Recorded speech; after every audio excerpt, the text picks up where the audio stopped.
մեր երկրում կա 800,000 գրանցված աշխատող եւ 800,000 գրանցված աշխատող, որտեղ մի աշխատողը կարող է գրանցված լինել 2-3 տեղ։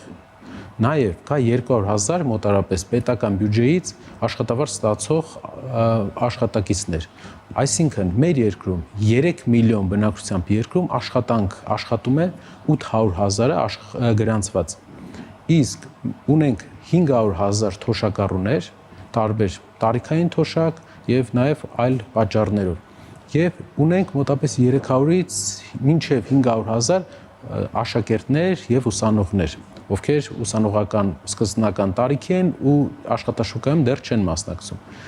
Սա բերում է, այս հաշվարկը մեզ բերում է մի տրամաբանական կետի։ Այսինքն Հայաստանում 1.8 միլիոն մարդ ունենք մենք, ովքեր որ կամ աշխատում են, կամ չեն կարող աշխատել։ Եվ ունենք 1.2 միլիոն մարդ, ովքեր աշխատաշուկային պատրաստ են, սակայն չունեն աշխատանք։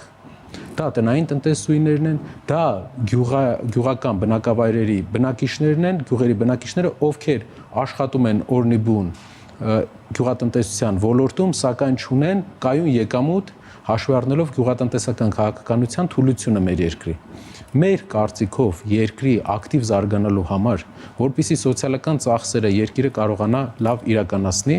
մեր 800,000 աշխատող գրանցված քաղաքացիներին պետք է եւս 300,000 աճ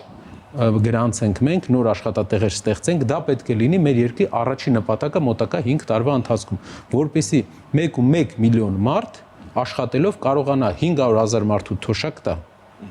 ու կարողանա նաեւ հարկային բեռը իր վրա վերցնելով ինչ որ առումով ապահովի աշակերտների լավ ուսումը, ուսման ծախսերը, կրթական ծախսերը։